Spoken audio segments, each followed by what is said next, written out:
बदला लेते हुए भारत ने पाकिस्तान में आतंकी ठिकानों को तबाह कर दिया है। आतंकी गुट जैश ए मोहम्मद के चीफ मौलाना मसूद अजहर ने कहा है कि भारत के मिसाइल हमले में उसके परिवार और दोस्तों की मौत हो गई है। ऑपरेशन सिंदूर के तहत भारतीय सेना ने बुधवार तड़के पाकिस्तान के बहावलपुर में मौजूद सुभानुल्लाह मस्जिद परिसर पर 4 मिसाइलें दागी थी। हमले में ये इमारत पूरी तरह तबाह हो गई थी। इस हमले में मसूद अजहर के परिवार के 10 सदस्यों और उसके गुट के 4 आतंकियों समेत उसके 14 करीबी लोगों की मौत हुई है। मिसाइल हमले में मरने वालों में अजहर की बड़ी बहन और उसका शौहर, अजहर का भतीजा और उसकी पत्नी, एक भतीजी और उसके परिवार के 5 बच्चे शामिल हैं। मौलाना मसूद अजहर ने खुद कबूला है कि उसके परिवार के 10 लोग मर गए हैं। ये बहुत बड़ी खबर है, फ्लैश कीजिए इसको प्लीज। मौलाना मसूद अजहर ने, जैश ए मोहम्मद के सरगना ने यह बात कबूली कि उसके परिवार के 10 लोग मारे गए हैं। हालांकि लिस्ट हमने आपके सामने रखी थी, घायलों और मारे गए लोगों की लिस्ट मैंने आपके सामने रखी थी। ऑपरेशन सिंदूर को लेकर इस वक्त की बड़ी खबर, आतंकी मसूद अजहर का कबूलनामा।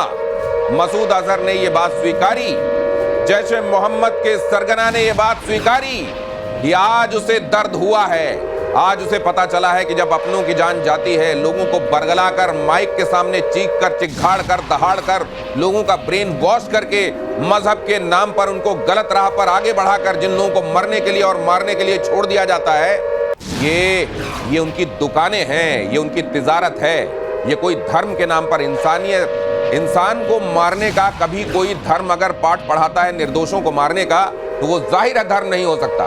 तो मजहब के नाम पर, जिसको ये मजहब कहते हैं, उस मजहब के नाम पर जिन लोगों का ब्रेन वॉश करके भेज देते हैं कि जाओ मरो और मार डालो, जाओ फटो और लोगों के बीच में जाकर फटकर निर्दोषों की जान ले लो, खुद कभी नहीं जाते लेकिन माइक के आगे चिघाड़ कर दिखाते हैं बड़ी मर्दानगी।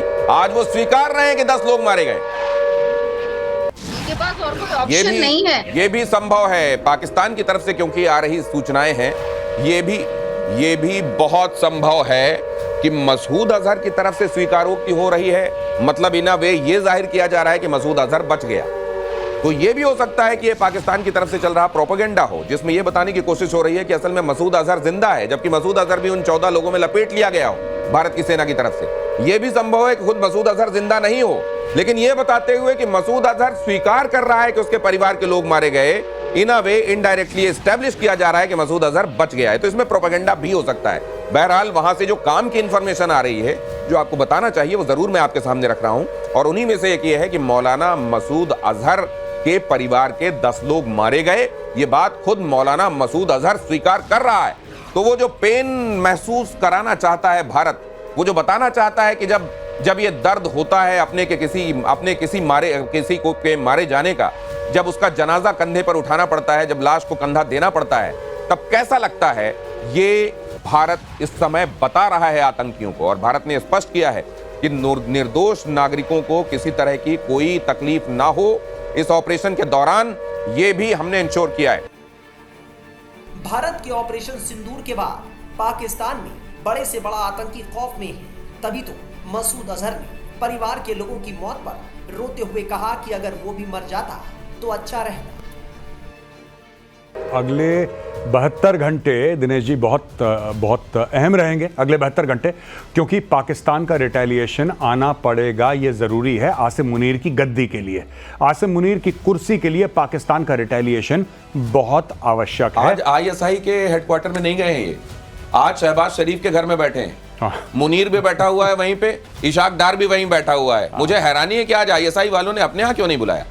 नहीं, बिल्कुल उनकी मेहमान नवाजी खत्म हो गई भाई, वो अपनी जान बचा के भागे होंगे। तो अब ये देखिए कि ये लोग अब अटैक करेगा। देखिए, मैं सबको बता दूं यहाँ पे, पाकिस्तान आर्मी, नेवी और एयरफोर्स या all 3, they will do their best to respond and this is exactly what we want. हम यही चाहते हैं, और अगर ये रिस्पॉन्ड करते हैं, we have them exactly where we want them. तो जल्दी से जनरल आसिम मुनीर, अगर ये मैसेज आप तक पहुंच रहा है तो आप रिस्पॉन्ड कीजिए please, we are waiting. General Asim Munir, अगर ये आप तक पहुंच रहा है तो जरा दिखाइए तो सही कि जो आप मुंह से निकालते हैं वो सिर्फ मुंह से ही निकालते हैं, या आप कुछ दिखा भी सकते हैं, क्योंकि अभी तक केवल बतौलेबाजी हुई है और ये बतौलेबाजी अब दुनिया के सामने एक्सपोज भी हो रही है। और साथ में उधर से जो रही सही कसर है, वो अमेरिका ने भी चूड़ी टाइट कर दी है कि हिलना मत अपनी जगह से। जो थप्पड़ मारा है वो जायज था, उस थप्पड़ को बर्दाश्त करो, सहो, देखो ये दर्द कैसा होता है। लेकिन ये दर्द पाकिस्तान जैसा बेशरम देश क्या महसूस कर रहा होगा, और क्या ये इबरतनाक होगा? क्या ये कम से कम वो जो टेढ़ी पूंछ है कुत्ते की उसको सीधा करने की दिशा में क्या इसको निर्णायक माना जाए? गौरव, देखिए भाई, जब तक पूंछ कटेगी नहीं, कुत्ते की पूंछ कभी सीधी नहीं होगी। आप तो डोबरमैन बनाने पर आ गए। डोबरमैन ही बनवाना पड़ेगा इनका, और कोई चारा नहीं है। मैं बताता हूं क्यों, मैं क्या कारण। देखिए, पाकिस्तान एक बड़ा, उनको एक कॉन्फिडेंस है कि हमने सबको बेवकूफ बना दिया, हमने अमेरिकन को बेवकूफ बनाया, हमने तालिबान को बेवकूफ बनाया। बात यह है कि they think they are too smart. In fact Pakistanis they are over smart. भारतीय फौज की कर्नल सूफिया कुरैशी ने बताया कि भारत ने किस तरह एयर स्ट्राइक में 9 पाक आतंकी ठिकानों को एक एक करके निशाना बनाया। पीओजेके के टारगेट मैं आपको बताना चाहूंगी। सबसे पहले सवाई नाला कैंप मुजफ्फराबाद, जो कि पीओजेके के लाइन ऑफ कंट्रोल से 30 किलोमीटर दूर है। यह एक लश्कर तोयबा का ट्रेनिंग सेंटर था। 20 अक्टूबर 2024 सोनमर्ग, 24 अक्टूबर 24 गुलमर्ग, 22 अप्रैल 2025 पहलगाम, इन हमलों के आतंकियों ने यहीं से प्रशिक्षण लिया था। सैयदना बिलाल कैंप मुजफ्फराबाद, यह एक जैश ए मोहम्मद का स्टेजिंग एरिया है।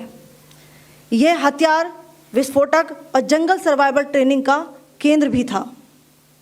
गुलपुर कैंप कोटली, यह एलओसी से 30 किलोमीटर दूर था। लश्कर तोयबा का बेस था जो रजौरी, पुंछ में सक्रिय था। 20 अप्रैल 2023 को पुंछ में और 9 जून 2024 को तीर्थ यात्रियों के बस हमले में यहीं से आतंकी को ट्रेन किया गया था।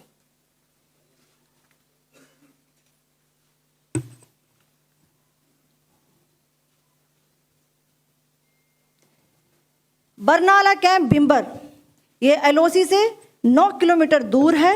यहाँ पर हथियार हैंडलिंग, आईडी व जंगल सर्वाइवल का प्रशिक्षण केंद्र था। अब्बास कैंप कोटली,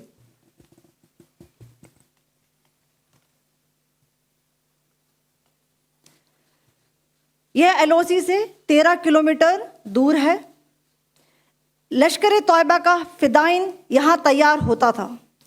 इसकी कैपेसिटी 15 टेररिस्ट को ट्रेन करने की थी।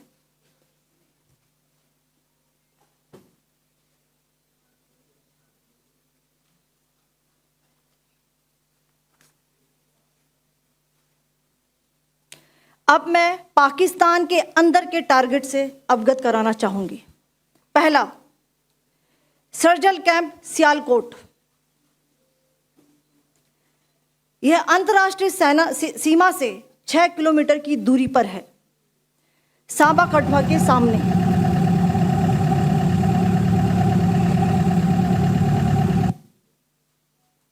मार्च 2025 में जम्मू एंड कश्मीर पुलिस के 4 जवानों को की जो हत्या की गई थी, उन आतंकवादियों को इसी जगह पर ट्रेन किया गया था। दूसरा, महमूना जाया कैंप सियालकोट, यह 18 से 12 किलोमीटर आईबी से दूर था। हिजबुल मुजाहिदीन का बहुत बड़ा कैंप था। यह कठुआ जम्मू क्षेत्र में आतंक फैलाने का नियंत्रण केंद्र था। पठानकोट एयरफोर्स बेस पर किया गया हमला भी इसी कैंप से प्लान और डायरेक्ट किया गया था। मरकज ताइबा मुरीद के, यह आईबी से 18 से 25 किलोमीटर दूरी पर है। 2008 के मुंबई हमले के आतंकी भी यहीं से प्रशिक्षित हुए थे। अजमल कसब व डेविड हेडली भी यहां ट्रेन हुए थे।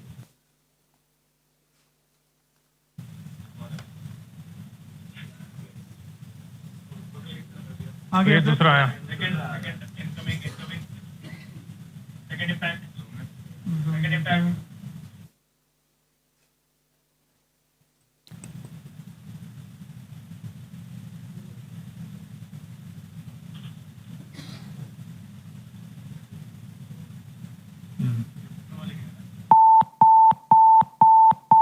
टारगेट 10 हुआ है सर अभी। टारगेट 10 हुआ, एंक्लोजर सेम ही है, 7 it is hit the target. हाँ हाँ।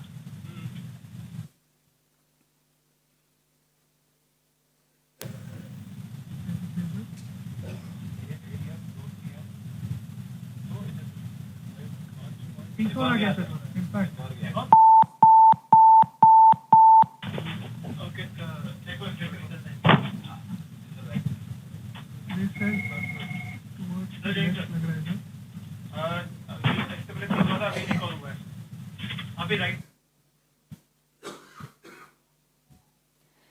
मरकज सुभान अल्लाह भावलपुर ये इंटरनेशनल बाउंड्री से 100 किलोमीटर दूर है।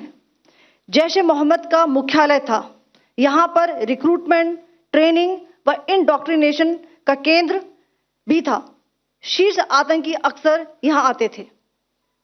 मैं आप सबको बताना चाहती हूँ कि किसी भी सैन्य ठिकाने का निशाना नहीं बनाया गया और अभी तक किसी तरह की नागरिक क्षति की रिपोर्ट नहीं है। बता दें कि कश्मीर के पहलगाम में 22 अप्रैल को हुए आतंकी हमले में 26 लोग मारे गए थे। इसकी जवाबी कार्रवाई के तौर पर भारत ने पाकिस्तान पर यह हमला किया है। पाकिस्तान में 9 आतंकी ठिकाने पूरी तरह तबाह हो चुके हैं। वहीं दूसरी तरफ आज पाकिस्तान के लाहौर से एक और खबर आई है। पाकिस्तान के लाहौर में 3 बम धमाकों की खबर है। बताया जा रहा है कि ये बम धमाके अलग अलग जगह हुए।